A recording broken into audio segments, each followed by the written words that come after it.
We're going to live with our eldest son and his wife, so you need to leave. I was stunned by Mike's words.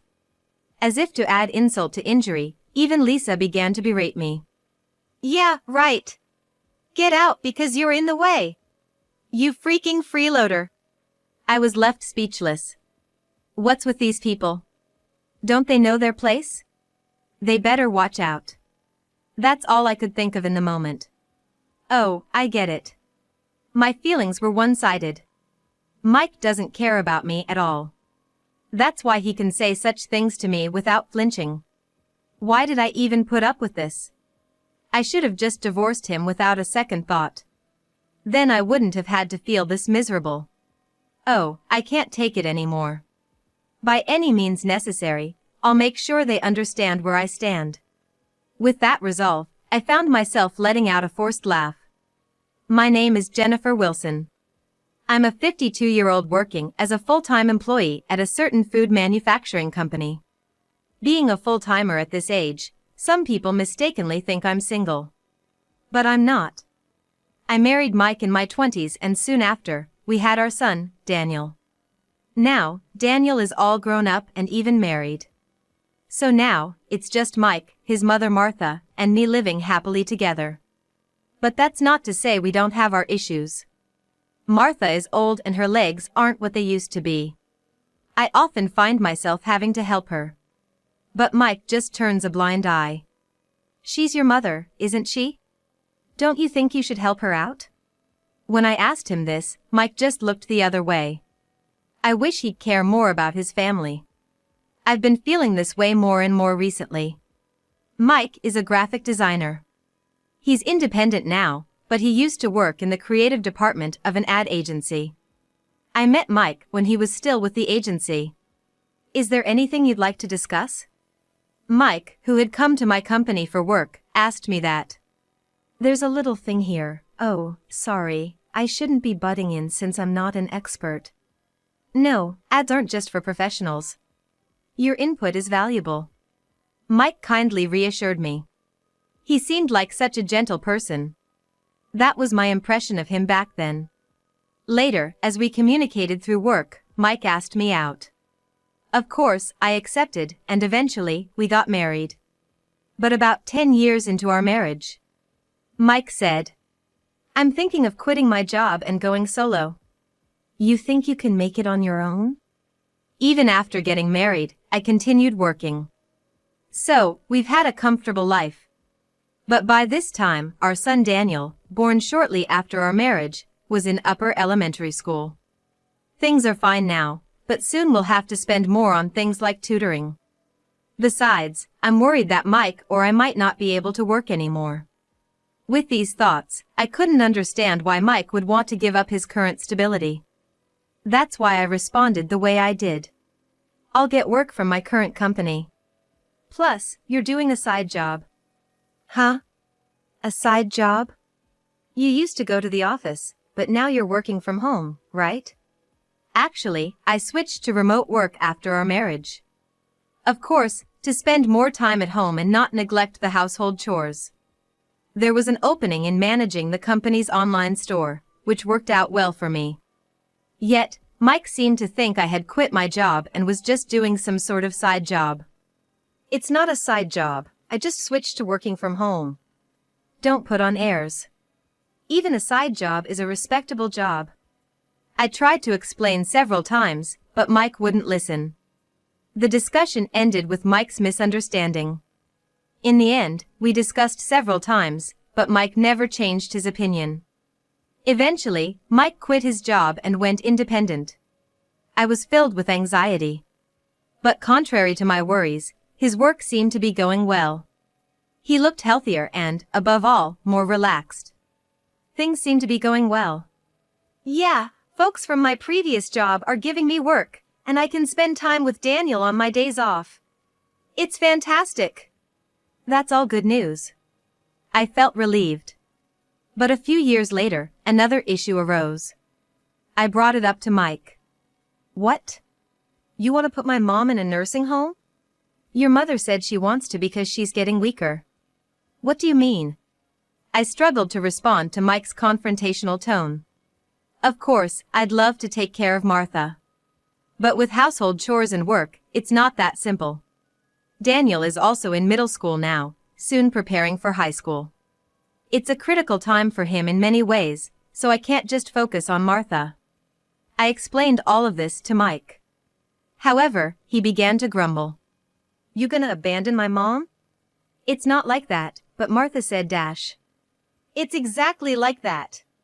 If it's that tough, just quit your side job. I was at a loss for words. Right now, my salary is the main support for our household. Mike contributes too, but it's just a small portion. So, if I quit, we won't be able to sustain our lives. However, telling this truth to Mike seemed impossible. His pride is too high. If he knew I earned more, he'd probably sulk or maybe even leave. Then, I wouldn't be able to support Daniel and Martha by myself. That's why I couldn't say anything. Ultimately, our discussion ended without a resolution. On another note, even if we didn't put Martha in a care facility, it didn't mean more workload for me. Yes, Martha's getting weaker. Yet, she can manage most things on her own, and I seldom need to assist her. She can even cook if she's sitting. Having Martha at home to help with the chores was actually more convenient for me. Time flew, and soon Daniel went to college. And left the house. My load lightened, and gradually, I had more time to spend with Martha. Then, one weekend, Martha asked me to go shopping with her. So, I asked Mike to drive. Hey, can you drive me? I'm gonna go shopping with Martha. Sorry, I've got work today. Looking over, Mike was wearing a suit. But something seemed off. Hey, what's up with that suit? Oh, I bought it. It was a bit pricey, but I figured I'm a CEO now and should dress the part. Mike responded like that. I understood where he was coming from. But Mike started his company a long time ago. It feels a bit out of the blue now. I recalled an article I read online once that said a sudden change in clothing might indicate someone's having an affair. But I had no proof. Reluctantly, I saw Mike off. Later, I went out with Martha by cab, but I couldn't get Mike off my mind all day. Is he really having an affair? Since then, I started doubting Mike. I thought I'd confront Mike whenever I had a chance. I spent my days thinking about it. But Mike was very careful. Time just keeps on ticking by. Soon, Daniel informed us that he got a job and eventually shared news about his marriage. But I still couldn't find any proof of Mike's affair.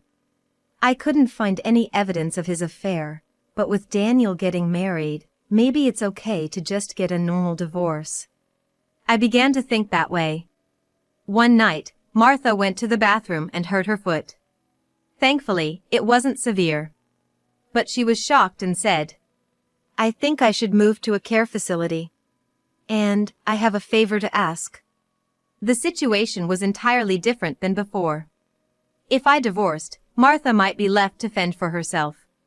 Thinking this, I couldn't deny Martha's request. So, I obliged. This was about 6 months ago. Since then, I visit Martha every weekend. I can't seem to divorce because I'm too worried about Martha. I murmured on my way home. I'm back. Hey, Mom, welcome back. It was Daniel. Next to him was his wife, Lisa.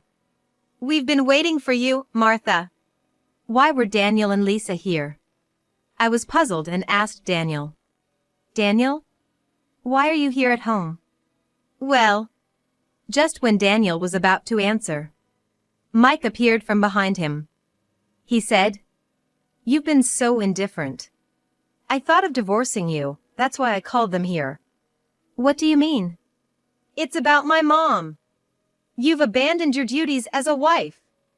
Mike shouted. I was taken aback. I tried to help Martha, but before I could finish, Mike cut me off. Don't make excuses.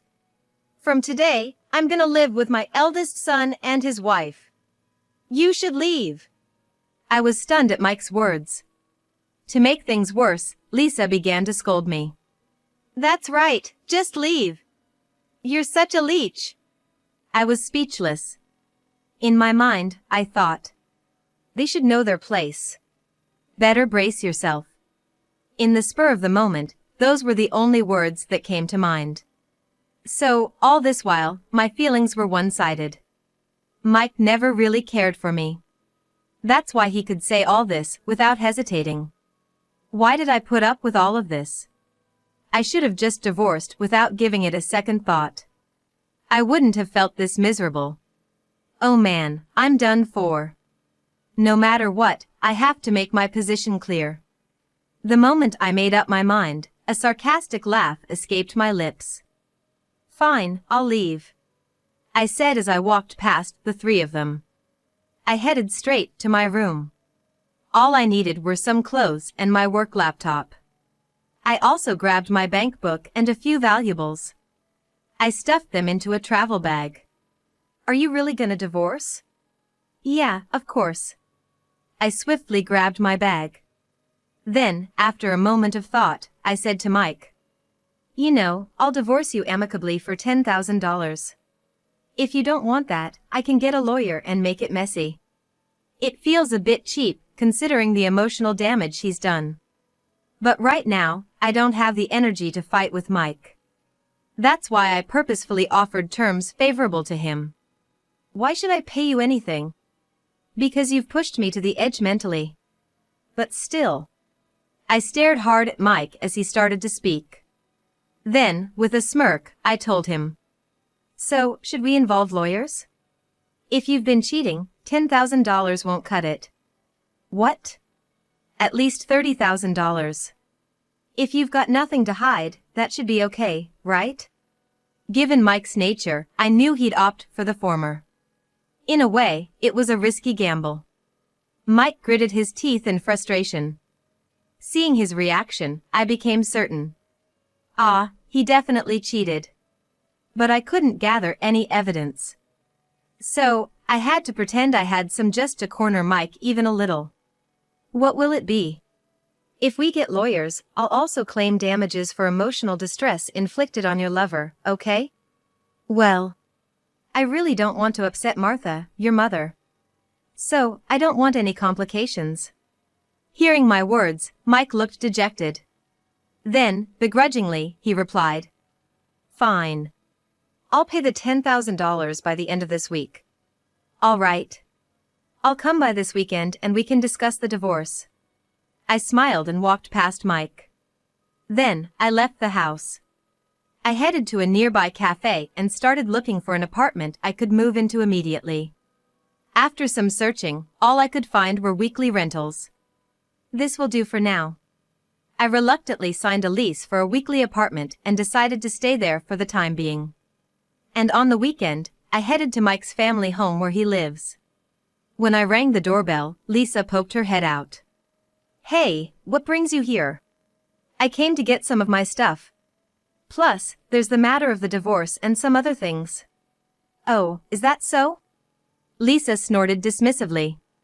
I couldn't help but wonder, why did Daniel ever marry a girl like this? I just couldn't help but wonder. But setting that aside, as I entered, Mike was waiting inside. There was an envelope on the table. There's alimony inside. Understood. Inside the envelope, there were stacks amounting to $10,000. I checked it and put it in my bag. Well, I'll have the movers take out the rest of my stuff from the room. Do as you please. Mike seemed to be sulking. Even though he was the one who wanted the divorce, I wonder what he's so upset about?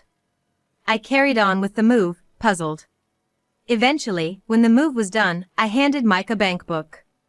This is the bank book for the account where you'll deposit the living expenses. Uh-huh. You used to give it to me, but now you'll have to deposit it yourself. I get it. Mike grabbed the bank book as if snatching it away. I couldn't help but think he acted like a child. Afterwards, I went to the living room where Daniel and Lisa were. I need to talk to both of you. What is it? I don't really want to talk though. Just take this. As I took out the bank book, Lisa's eyes lit up. Wait, are you giving me money? No, this is the bank book for the living expenses account. Oh, Lisa looked clearly disappointed. Use it to manage the living expenses you receive from Daniel. geez, always fussing over small things. Lisa muttered under her breath. I pretended I didn't hear and told her. You'll be in charge of managing the living expenses for the family, including Mike. Got it? Yeah, Lisa replied, sounding rather annoyed. I sighed and left the room. I had given them the bank book for living expenses. Now I had no ties to Mike and his family. I felt somewhat relieved. Just a few days after that exchange, I was working in my room when my phone unexpectedly rang. Who's calling at this busy hour? Sighing, I picked up my phone. The screen displayed Daniel's name. Isn't he working right now? I checked the time. It was just past 10 a.m. It was too early for a lunch break, so maybe something urgent came up? With various thoughts running through my mind, I answered the call. Hello? What's up, Daniel? Mom. Where are you? I'm at home, what's wrong? As I replied, Daniel raised his voice even louder. The account's empty. What's going on? I momentarily pulled my phone away due to the loudness. I quickly put it back to my ear and asked, You mean the living expenses account I gave you? Of course. Why is it empty? How are we supposed to live like this?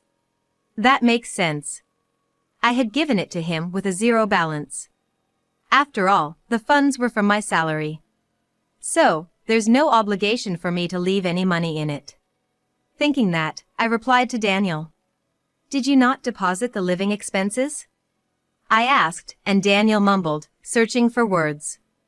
Strange, what's going on? I pressed him again. Didn't you put in the money for living expenses? I didn't. I thought Mom had deposited it. Why would I deposit money? I'm not living with you guys. At my words, Daniel fell silent. I continued, trying to reason with him. I told Lisa, didn't I? To deposit the money you gave her for living expenses. Well, yeah, but it's not just about putting your paycheck into the household. What's so hard about it? Just then, Daniel whispered in a low voice. Because. What? What did you say? I was fired.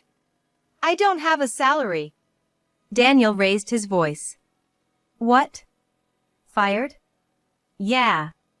The truth is. Daniel began explaining why he moved back to his family home. A little while before Daniel moved back, he had made a major mistake at work. A single mistake wouldn't normally get someone fired. But Daniel tried to pin the blame on one of his subordinates. If the mistake came to light, he wouldn't get promoted. Being demoted would be embarrassing. It seemed he blamed someone else out of self-preservation. However, his deception was easily uncovered. And he was forced to resign. Don't you have a severance package? Or unemployment benefits? It's all gone. I've spent everything. After quitting, he seemed to have been living off his savings. He had unemployment benefits, so life was easier than he had anticipated. He should have looked for a new job during that time. But Daniel did nothing, thinking he'd easily find another job due to his skills. He wasted time hanging out with Lisa. By the time he began job hunting, no one would hire him. It was then that Mike offered to let him move in. I came thinking I'd live off Dad's money, but Dad keeps saying he's broke. That's unfortunate. Listen, Mom, could you just transfer some money to my account? Just for this month? Daniel pleaded with me. I told him. You can't trick me with that. It's not a joke. I'm serious.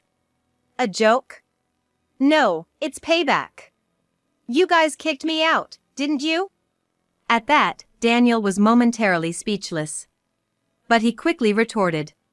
It was Lisa and Dad who did that. I had nothing to do with it. By not stopping them, you're just as guilty. Reflect on that with the two of them. Goodbye. I hung up the phone. I blocked incoming calls from them. That should teach them a lesson. I chuckled, waiting for a call from the other two. However, I never got a call from Lisa. It's been about a month since Mike and I divorced. I think Mike's gonna call soon. I checked the calendar. Today was the end of the month. If all went well, Mike should call today. As I pondered this, I received a text on my phone. It's here! The text was an invitation from Mike. Luckily, it was a Sunday and I was off work. I headed to the rendezvous point, excitedly. I have a hunch about what Mike's been talking about. The real issue is how Mike will react when he finds out the truth. As I entered the meetup spot, a cafe, Mike was already there. Sorry for the wait. With a warm smile, I took the seat opposite Mike. I noticed Lisa sitting next to Mike. I stared hard at Lisa, which clearly made her uncomfortable, prompting her to speak up. Stop staring at me like that. Oh, I apologize. So, why are you here? It's a big deal for our family's finances. Lisa frowned. It looked like she was pretty pissed. If it weren't for that, I wouldn't have the motivation to get back at her. I murmured to myself. Soon, when I glanced at Mike, he hesitated a bit before speaking. Hey, I got a call from the real estate agent. You know anything about it? Real estate agent? What could it be? As I tilted my head, Lisa looked even more irritated. Pointing at me, Lisa said, You know something, don't you?